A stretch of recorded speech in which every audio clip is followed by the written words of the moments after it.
Oke, selamat berjumpa kembali. Semoga dalam kondisi sehat dan masih semangat untuk mengikuti perkuliahan. Jadi pada kesempatan kali ini kita akan coba membahas tentang konsep teknologi ya. Jadi ini penting, basic dari perkuliahan gitu ya. Karena dari perkuliahan kan kita membahas tentang teknologi informasi. Jadi saya rasa harus kembali lagi kita bahas tentang apa itu teknologi dan apa itu informasi gitu ya. Baru nanti lebih mendalam kita kita ulas bagaimana wujud dan implementasinya dalam aktivitas perkantoran. Oke, kita mulai saja kalau gitu. Oke. Nah, jadi kalau bicara tentang teknologi maka akan selalu terkait dengan perubahan masyarakat gitu ya. Jadi perubahan masyarakat itu bisa menyebabkan perkembangan teknologi dan juga bisa disebabkan oleh perkembangan teknologi gitu. Jadi beberapa revolusi dalam peradaban manusia selama ini itu didorong oleh perkembangan teknologi, misalnya revolusi industri yang terkait dengan penemuan mesin uap dulu. Nah itu kemudian mendorong revolusi dalam hal produksi ekonomi gitu kan. Jadi semua negara berlomba-lomba untuk menjadi produsen produk-produk yang dihasilkan dari mesin uap gitu ya. Pabrik, misalnya pabrik baja, kemudian mobil gitu ya, dan seterusnya. Dan sampai sekarang kemudian perkembangannya menjadi revolusi industri 4.0 kan, yang dicirikan oleh tumbuhnya industri teknologi informasi gitu. Jadi semua yang dulunya sifatnya besar, mesinnya besar, kemudian tempat produksinya besar, sekarang menjadi minimal dengan perkembangan teknologi informasi gitu. Nah, sebelum itu perlu dipahami juga beberapa definisi gitu ya.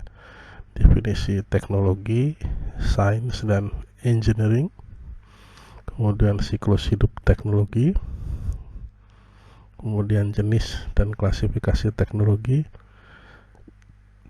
dan kemudian terakhir tingkat teknologi. Oke. Nah, ini yang menjadi poin di awal tadi saya bilang gitu ya, perubahan masyarakat dan perkembangan teknologi. Jadi kalau kita tarik ke belakang itu bagaimana evolusi manusia sejalan juga dengan evolusi teknologi sebenarnya itu ya. Kalau dari zaman batu itu teknologinya sangat sederhana kan, dari alam, dari batu diasah, kemudian mengenal api, mulai kemudian alat-alat yang sifatnya lebih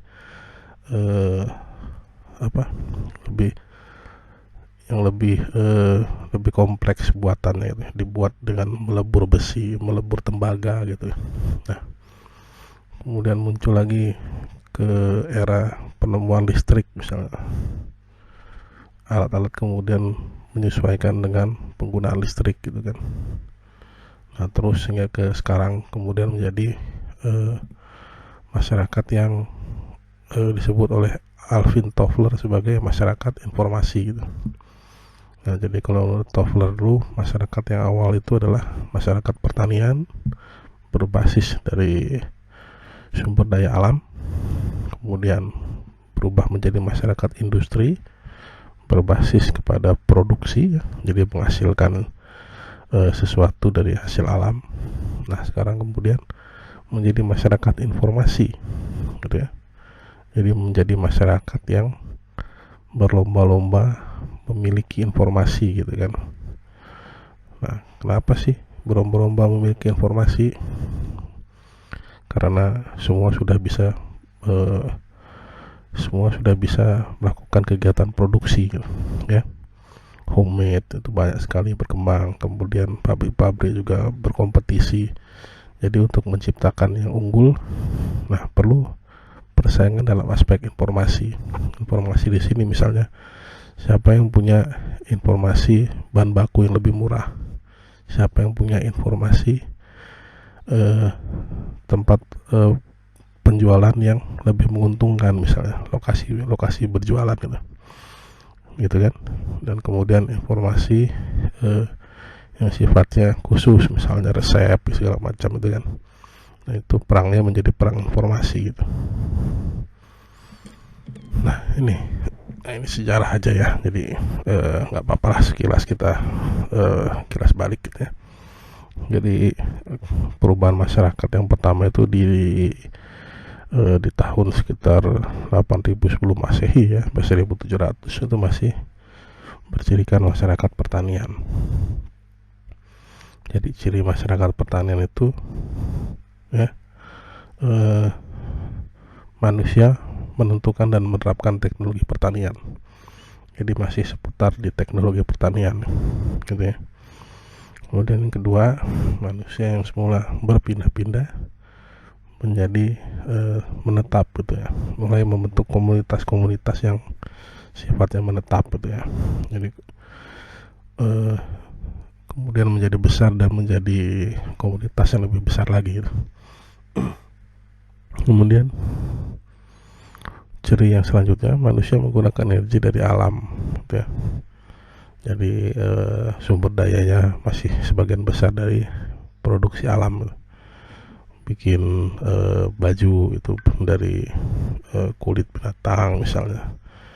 Kemudian memanfaatkan energi matahari, angin dan air gitu ya, untuk pengolahan hasil pertanian itu ya. Mengeringkan gabah misalnya pakai tenaga matahari. Angin digunakan untuk memutar turbin yang buat menggiling padi misalnya itu kan. Dan air juga seperti itu ya. Kemudian ciri keempat, masyarakat produsen dan sekaligus menjadi konsumen ya. Jadi mereka menghasilkan hasil produk-produk pertanian tapi sekaligus menjadi konsumen. Makanya biasanya sifatnya, kalau dulu itu kan masih sifatnya barter gitu ya, atau kebudayaan yang lebih modern, misalnya sudah ada alat tukar gitu ya, tapi paling tidak proses produksi dan konsumsinya itu masih seputar di dalam komunitas tersebut gitu ya. Nah ini mulai kan masyarakat yang awal-awal peradaban mungkin mulai membangun komunitas yang sifatnya menetap dalam bentuk-bentuk yang tradisional ya, sederhana, bikin tenda seperti itu, bikin bangunan yang sifatnya masih semi permanen gitu. Nah, kemudian manusia masih menggunakan energi dari alam untuk membajak misalnya, untuk ada kebudayaan yang menggunakan gajah misalnya untuk mengangkut hasil hutan, sapi untuk membajak sawah ya. Kalau ini masih kita kenal sampai sekarang gitu ya. Nah, kemudian muncul perubahan yang kedua setelah perubahan masyarakat pertanian, yaitu perubahan masyarakat industri gitu ya, sekitar tahun 1700 sampai dengan 1970. Nah, revolusi industri ini ditandai dengan penggunaan mesin ya. Mulai muncul tuh mesin-mesin uap gitu ya, mesin uap, kemudian mesin yang dari minyak, batu bara, gas gitu ya, mulai muncul. Nah, revolusi industri ini ditandai oleh pemisahan antara masyarakat produsen dengan konsumen gitu. Nah, jadi mulai melebar tuh, ada kelompok masyarakat yang produsen suatu produk ya, tapi kemudian ada pasarnya sendiri yang mereka kategorikan sebagai masyarakat konsumen gitu. Jadi karena mulai banyak variasi produknya, maka kemudian produk itu tidak digunakan sendiri oleh produsen, tapi kemudian mulai dipasarkan kepada kelompok masyarakat lain yang disebut konsumen gitu ya. Nah, cuma karena eh, eksploitasi yang sangat besar dalam periode ini gitu ya, di mana sumber daya alam digunakan sebagai bahan baku untuk produksi, misalnya hasil tambang mineral gitu ya, kemudian produk-produk alam kayu misalnya itu digunakan secara besar. Konsekuensinya adalah terjadi pengrusakan alam gitu kan, alam jadi tereksploitasi gitu. Nah, karena sifat produksinya yang besar, skala besar, dan kemudian kebutuhan untuk memasarkan produksi ini tidak lagi bisa dalam wilayah yang kecil, maka kemudian muncul ekspor impor gitu ya, muncul penetrasi pasar internasional namanya. Jadi produk-produk ini dipasarkan kepada kelompok yang berada di luar negara produksi tersebut gitu. Nah ini contoh misalnya mesin-mesin yang digunakan secara besar-besaran dulu ya pada zaman revolusi industri, mesin yang berbasis kepada uap, bensin, solar misalnya itu. Ciri khasnya adalah itu. Ini penggunaan mesin di sini sifatnya untuk melipat gandakan kekuatan fisik manusia sehingga proses produksi jadi lebih efisien gitu. Bayangkan kalau tidak menggunakan mesin sekop seperti itu misalnya kan, proses perataan lahan tuh berapa lama waktunya gitu kan. Bayangkan juga ngangkat mesin mobil yang seberat itu, kalau hanya mengandalkan tenaga manusia berapa orang yang dibutuhkan. Kalau pakai mesin ini kan hanya tinggal pencet aja dia udah selesai gitu kan, jadi lebih efisien dari waktu. Oke, kemudian masuk lagi kepada perubahan masyarakat yang ketiga. Nah ini mulai masuk kepada era masyarakat informasi gitu ya. Jadi dikarenakan proses produksi produk tadi mulai diversifikasi, mulai bisa dilakukan oleh berbagai kelompok, berbagai komunitas, berbagai negara gitu ya. Jadi tidak lagi ada monopoli produksi, maka kemudian memunculkan persaingan gitu kan. Jadi orang bersaingnya itu dari penggunaan bahan baku, dari ongkos produksi gitu kan, dari ongkos buruhnya gitu kan. Ya, bagaimana supaya ongkos produksinya murah tapi bisa tetap untung gitu kan, harga produknya tidak terlalu tinggi sehingga orang banyak beli gitu kan. Nah, karena kompetisi itu dan karena didorong oleh kebutuhan untuk menghasilkan produk yang efisien, berkembang kemudian teknologi komunikasi gitu. Teknologi komunikasi yang sederhana itu digunakan dalam Perang Dunia Kedua ya. Kalau kalian nonton filmnya itu kan ada bagaimana komputer zaman dulu itu masih segede lemari gitu kan, digunakan untuk menerjemahkan sandi-sandi rahasia gitu kan. Nah, perkembangan selanjutnya kemudian digunakan juga untuk kegiatan-kegiatan yang sifatnya produksi gitu, misalnya untuk membuat data gitu ya, kemudian membuat pengiriman berkas gitu ya, lintas daerah, lintas negara, misalnya lewat email gitu kan. Nah lebih besar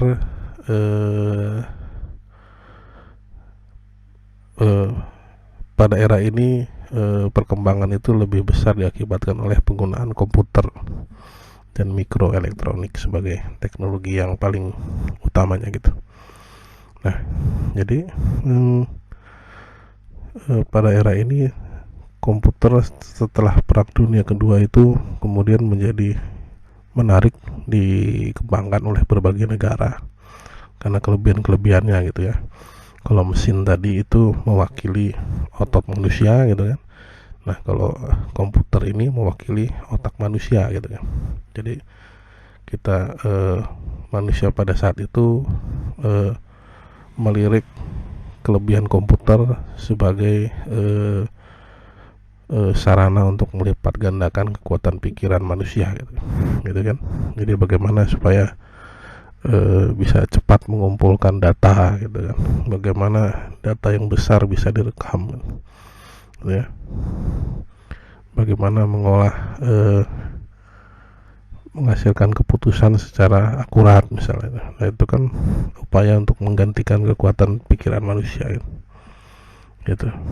Nah, selain itu ada juga ciri yang memang menarik gitu ya. Jadi ditandai oleh perkembangan energi alternatif gitu ya, energi baru bahkan gitu ya. Energi alternatif ini seperti misalnya kalau dulu fokus yang kepada bahan bakar fosil, sekarang kan masuk kepada bahan bakar elektrik, misalnya listrik gitu ya, mobil listrik, motor listrik gitu. Muncul kemudian juga energi-energi baru, energi yang ramah lingkungan sifatnya gitu kan, biodiesel, tenaga minyak apa itu, minyak yang dari kelapa sawit itu gitu kan. Nah, itu muncul juga kemudian rekayasa genetik ini ya. Rekayasa genetik ini berkaitan dengan bagaimana menghasilkan produk yang lebih unggul, beras yang lebih enak, buah-buahan yang tanpa biji misalnya itu kan. Nah, cuma memang masih wilayahnya pada ke produksi agriculture gitu ya, nggak boleh ini ke manusia gitu kan ya. Dampak etika dan dampak moralnya itu kan ya yang menghalangi rekayasa genetika pada manusia gitu. Nah, kemudian juga berkembang bioteknologi. Bioteknologi ini adalah proses produksi ya, proses produksi yang berkaitan dengan produk-produk biologis gitu. Salah satunya misalnya produksi obat-obatan untuk untuk penyubur tanah misalnya itu ya, obat-obatan untuk menghilangkan bau gitu kan. Itu kan basisnya biologi ya, menggunakan bakteri misalnya. Atau minuman yang ada bakteri itu juga, bakteri baik itu juga bentuk produksi dari bioteknologi misalnya. Dan banyak lagi lah jenis-jenisnya. Nah, ini wujud-wujud perkembangan di era masyarakat informasi gitu ya. Kita sudah masuk kepada era microchip ya, era komunikasi nirkabel atau tanpa kabel, kemudian era rekayasa genetika di bawahnya itu,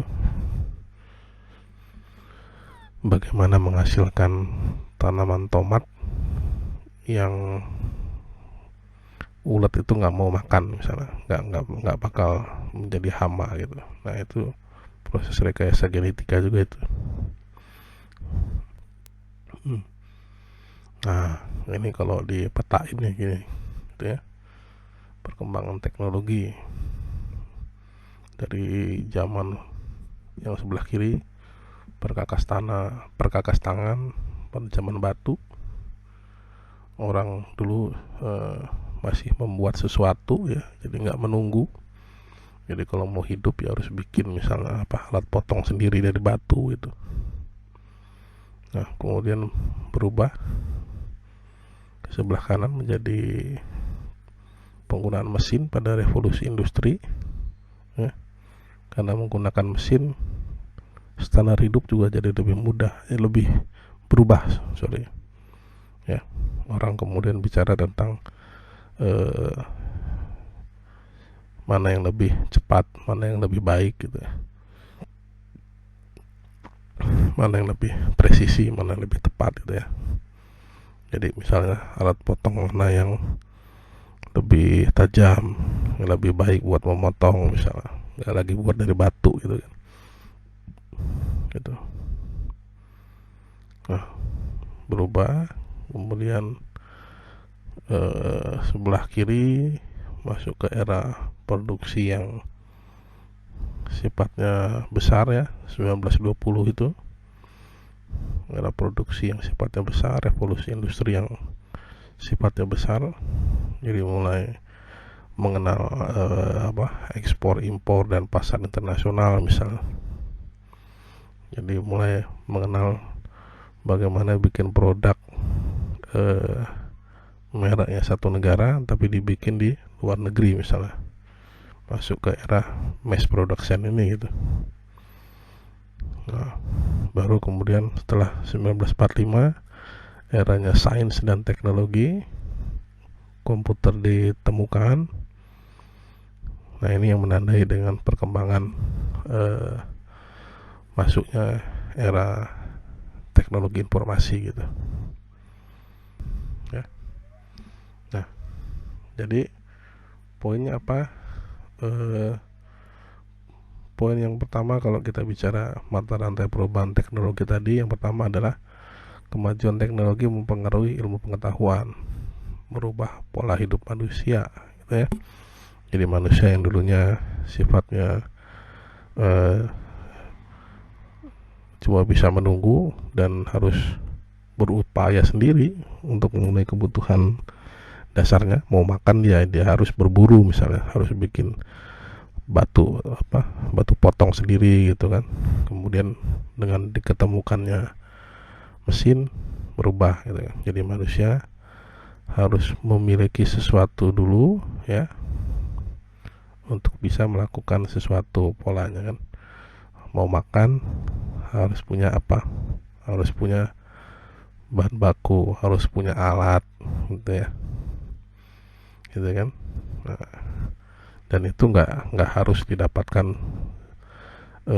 secara susah payah oleh dirinya sendiri gitu kan. Dia bisa beli, dia bisa dapatkan di pasar misalnya. Itu berubah pola hidupnya. Struktur sosial juga berubah gitu ya. Jadi struktur sosial di zaman dulu, zaman purba dulu itu yang kuat, yang unggul gitu kan ya, yang punya power tenaga, bisa berburu banyak, itu lebih unggul. Tapi dalam era revolusi industri, yang bisa menghasilkan keuntungan dari produksi yang kemudian menjadi struktur sosial masyarakat yang paling unggul gitu kan, itu berubah itu. Nah, ini secara definisi ya. Jadi teknologi itu artinya teknologi ya, dari bahasa Yunani nih gitu. Tekne, seni atau skill, seni atau art, skill itu keahlian gitu ya.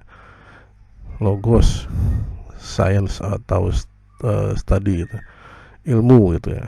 Berarti apa?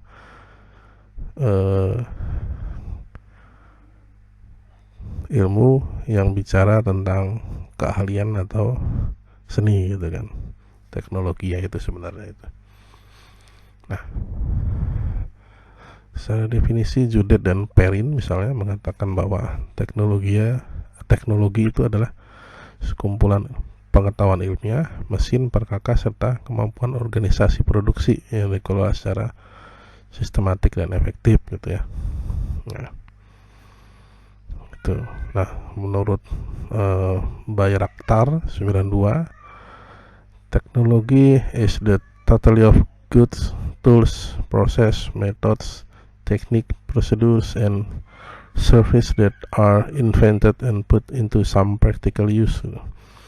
Ayo, siapa yang bisa memaknai ini? Ya, jadi teknologi itu adalah sekelompok barang-barang, alat, proses, metode, teknik, prosedur ya, dan jasa yang ditemukan gitu kan, dan dilaksanakan gitu ya, menjadi sesuatu yang sifatnya praktis gitu kan. Nah itu kata kata Bayer Akhtar ini gitu. Jadi poin-poinnya itu banyak sekali poinnya dia. Kelompok barang, alat, proses, metode, teknik, prosedur, dan jasa gitu ya. Dia diketemukan tapi kemudian bisa digunakan gitu ya. Gitu. Jadi teknologi itu poin-poinnya itu gitu. Oke, selanjutnya teknologi juga bisa dipahami sebagai suatu masukan produksi ya, masukan dari proses produksi yang penting dan bisa diperjualbelikan di pasar dunia sebagai satu komoditi gitu ya. Jadi dia bisa jadi sebagai barang modal. Ini bentuknya apa? Jadi teknologi yang sifatnya prosedur gitu ya, atau sifatnya teknik melakukan sesuatu gitu kan, itu bisa diperjualbelikan gitu ya. Jadi sifatnya bisa mengefisiensikan kerja dibanding mesin yang lain, itu biasanya paling dicari gitu kan. Jadi kan banyak alat-alat yang sifatnya menunjang produksi yang diperjualbelikan, dan ini termasuk sebagai barang modal sebenarnya gitu ya. Nah selain itu mencakup juga tenaga kerja manusia gitu. Nah ini mulai dihargai nih spesialisasi itu ya. Jadi orang yang bisa melakukan mengoperasionalkan mesin yang sifatnya rumit itu akan lebih dihargai, dicari gitu ya dalam pasar industri gitu ya. Maka kemudian orang berlomba-lomba punya skill-skill tadi itu gitu kan. Dan siapa yang punya skill paling baik, paling lengkap, itu yang paling dicari gitu. Nah baru kemudian informasi. Nah informasi juga sebagai bagian dari teknologi gitu. Informasi yang sifatnya petunjuk untuk melakukan tahapan-tahapan kerja misalnya. Informasi yang sifatnya teknis misalnya, bagaimana cara memotong besi yang lebih efisien misalnya gitu kan ya. Kalau di perusahaan besi itu bagaimana cara menanam tanaman agrikultur yang lebih efisien misalnya. Nah itu orang berlomba mencari cara-cara tersebut gitu ya. Dan ini ya sifatnya kan informasi gitu kan, how to, bagaimana melakukan sesuatu gitu kan. Dan ini dicari dan diproteksi juga, dilindungi juga dalam bentuk hak cipta gitu kan. Hak cipta ini nanti kalau mau digunakan ya dia beli gitu kan gitu. Nah kemudian definisi yang ketiga, teknologi itu adalah suatu pengaturan yang berisi atas 3 elemen atau komponen teknologi ya. Elemen material, isinya mesin, peralatan, bahan baku, dan bahan setengah jadi. Elemen informasi, isinya adalah pengetahuan tentang prosedur, keterampilan individu dan kolektif. Kemudian elemen organisasi, isinya adalah organisasi, jabatan, situasi kerja, dan koordinasi. Oh ini lebih kompleks nih ya, udah ada pengorganisasian di sini. Jadi bukan sekedar bicara tentang alat dan mesin doang gitu ya, juga sudah ada organisasinya gitu. Oke. Nah ini tingkatan teknologi gitu ya. Jadi tingkatan yang pertama sekedar know-how, tahu bagaimana melakukan sesuatu. Kemudian tingkatan di bawahnya selanjutnya adalah teknik. Jadi kalau udah bicara teknik itu beda sama know-how gitu. Teknik itu dia dikembangkan dari investigasi, dari pengukuran gitu ya, measurement, kemudian dari aplikasi gitu. Jadi udah dicoba sebelumnya gitu. Nah, hasil dari investigasi, pengukuran dan aplikasi atau percobaan ini yang kemudian menjadi teknik gitu kan. Jadi teknik yang paling baik itu apa gitu kan. Nah, kemudian lebih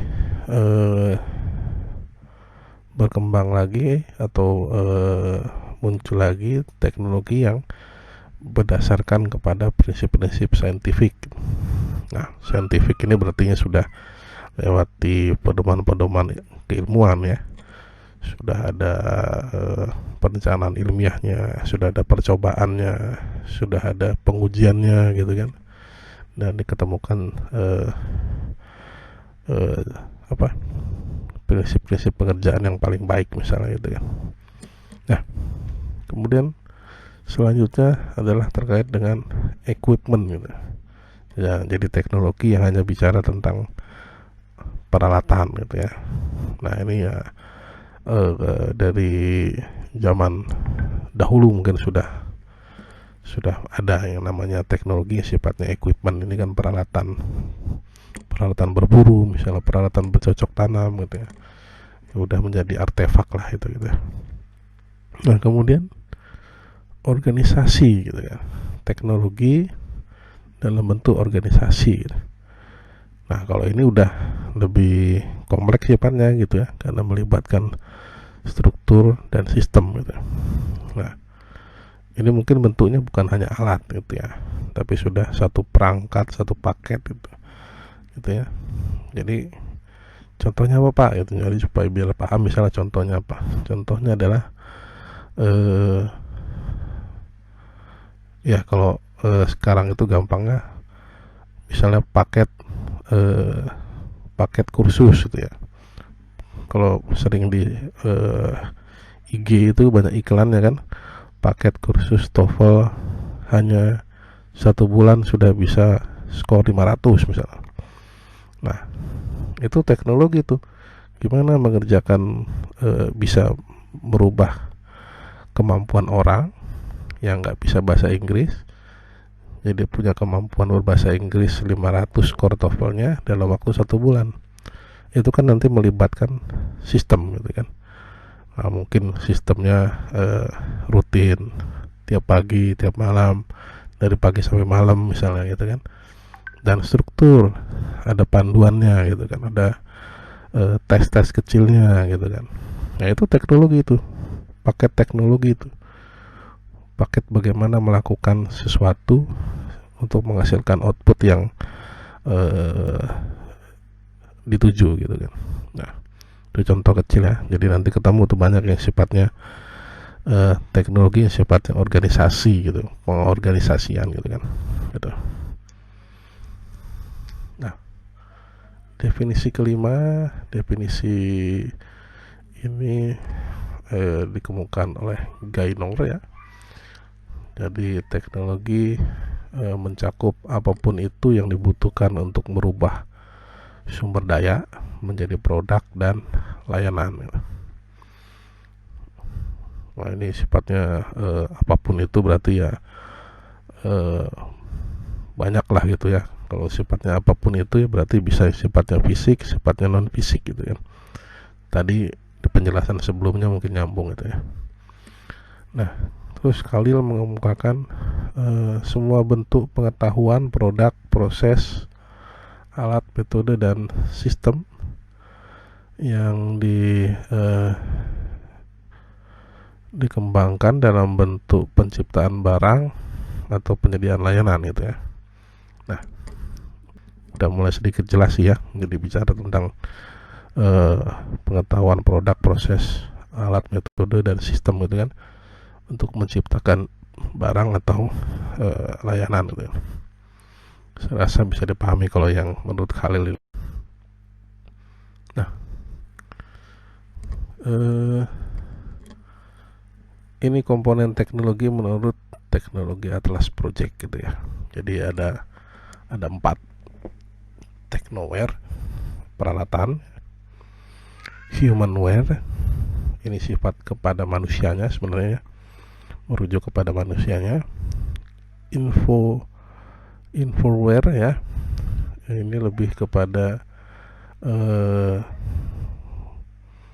penggunaan informasinya gitu ya.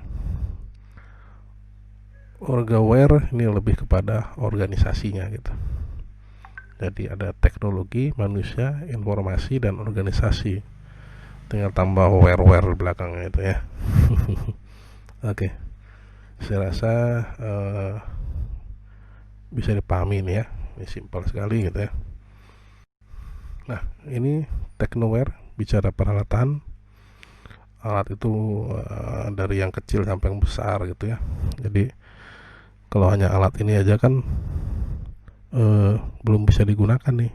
Jadi alat ini butuh yang namanya manusia gitu ya. Alat seperti ini kan butuh manusia yang paham cara menggunakannya gitu kan. Oh, ini di pabrik ini besar ini.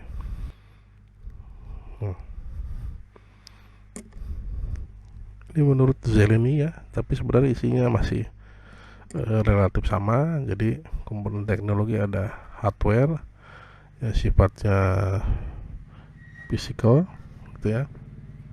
Kemudian ada software. Software ini yang sifatnya dipakai untuk mengoperasionalkan hardware. Ada juga yang kemudian brainware ini manusianya sebenarnya gitu ya. Jadi cara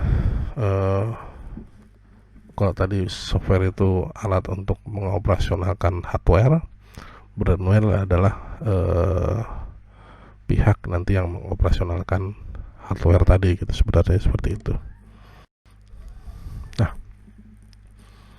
ini juga penting ya, jadi supaya tahu bedanya nanti, bedanya antara sains, engineering dengan teknologi gitu.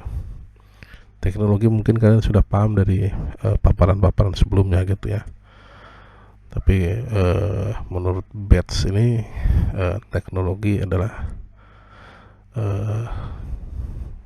pengetahuan tentang manipulasi alam untuk tujuan manusia. Wah, ini berat banget ya.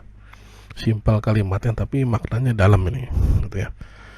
Jadi bagaimana mengolah alam, betul juga sih ya, karena sumber dayanya kan dari sumber daya alam gitu, untuk tujuan manusia gitu. Nah, manusia itu buat konsumsi gitu kan, atau buat memproduksi ulang sesuatu gitu kan, banyak tujuan-tujuannya gitu. Nah, ini berbeda dengan misalnya sains sama engineering gitu. Kalau sains itu adalah bicara tentang bagaimana menemukan dan menjelaskan apa yang ada di alam gitu. Ilmu gitu kan ya. Jadi ilmu itu adalah wilayahnya adalah untuk menemukan dan menjelaskan apa yang ada di alam. Ini biasanya orangnya adalah ilmuwan gitu ya. Tugasnya ilmuwan, peneliti, saintis gitu ya. Nah, beda lagi dengan engineering. Engineering adalah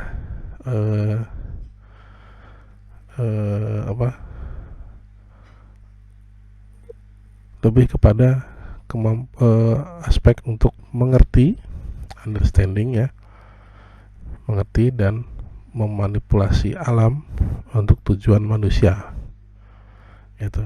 Jadi dia lebih kepada pengetahuan, lebih kepada pemahaman atau kemampuan untuk mengelola apa yang ada di alam gitu ya, untuk tujuan dia sendiri atau orang lain misalnya. Nah, contohnya apa itu engineering itu? Ya contohnya bagaimana membajak sawah gitu kan. Kapan harus bercocok tanam gitu kan. Gitu kan. Bagaimana cara membuat keris misalnya. Gitu kan. Itu kan kemampuan dari bagaimana memahami dan mengolah hasil-hasil alam untuk tujuannya gitu. Mengolah keris pakai biji besi gitu, bagaimana memilih biji besi gitu. Nah, itu bagian daripada engineering gitu. Jadi bentuk engineering ini sifatnya nanti sudah berbentuk produk gitu ya, produk atau jasa ya, atau apa, kemampuan untuk melakukan sesuatu gitu ya. Nah, jadi teknologi ini merangkum itu gitu. Teknologi ini adalah pengetahuannya gitu, atau knowledge-nya gitu ya. Ya, jadi makanya teknologi ini dia harus melalui proses saintis dulu, kemudian proses engineering sebenarnya ya. Jadi baru kemudian dia bisa dikatakan teknologi gitu. Jadi bukan kalian bisa bikin pisau dari dilindes di rel kereta itu jadi pisau dan kalian bilang itu teknologi gitu kan. Enggak gitu kan. Itu masih proses engineering yang sifatnya sederhana gitu. Jadi harus ada proses scientific dulu, proses discovery-nya, baru kemudian ada proses bagaimana memahami atau menggunakan discovery tadi. Nah, barulah kemudian menjadi seperangkat teknologi gitu ya. Jadi teknologi ini udah jadi gitu, jadi tidak perlu lagi dia di explanation atau di manipulation gitu ya. Jadi udah produk yang paling ujungnya lah gitu. Nah, ini kemudian siklus hidup teknologi ya. Jadi siklus hidup teknologi itu ada 6 di sini. Jadi yang pertama adalah pengembangan teknologi, sifatnya dasar ini ya. Awalnya dia dikembangkan, kemudian diaplikasikan, teknologi application, baru kemudian dia di aplikasinya di launching ya. Jadi aplikasi ini jangan cuma sekedar membayangkan aplikasi di HP gitu ya. Aplikasi ini berkaitan dengan perangkat penggunaan teknologi, itu namanya aplikasi gitu. Nah, aplikasi di launching, kemudian aplikasinya tadi itu tumbuh gitu ya, teknologi dan aplikasinya kemudian terjual, kemudian teknologi yang menjadi mature dewasa, dia diterima oleh pasar, tapi kemudian dia mengalami kondisi jenuh gitu. Kemudian dia pada tahap selanjutnya kemudian jadi menurun, jadi terdegradasi gitu ya. Kemampuan untuk diserap pasar menjadi rendah dan kemudian orang nggak mau pakai lagi gitu. Ayo, ini kalau ngebayangin ini apa nih, banyak tuh gitu ya. Contohnya banyak kan. Contohnya misalnya teknologi dari Nokia dulu, HP-nya itu kan sempat mengalami proses siklus hidup teknologi yang tinggi, kemudian dia turun secara drastis, nggak ada lagi yang pakai itu HP Nokia misalnya. BlackBerry juga misalnya, ini mengalami siklus hidup teknologi juga yang seperti ini gitu ya. Naik tinggi, kemudian jenuh ya, kemudian nggak ada lagi yang pakai gitu, atau jarang pakai gitu. Nah, jadi jangan kaget ya, semua teknologi akan mengalami ini gitu ya. Kalau ada penemuan teknologi lain yang lebih menjanjikan gitu, yang lebih bagus gitu. Nah, ini daur hidup teknologi itu. Jadi dia berkembang, kemudian dikenal orang, kemudian masuk ke masyarakat ya, tumbuh, dipakai orang, kemudian dia mature, artinya pada posisi puncak itu ya, kemudian udah mentok, nggak bertumbuh lagi, mulai menurun, degradasi. Semuanya ini bisa digunakan untuk banyak teknologi gitu ya. Bahkan teknologi yang sifatnya canggih sekalipun, itu robot itu ya, pasti akan berganti nanti, akan mengalami siklus hidup teknologi ini gitu. Nah, itu semoga slide ini bisa menambah wawasan kalian gitu ya. Silakan diputar ulang, dipahami lagi apabila ada bagian-bagian yang belum dipahami. Saya harap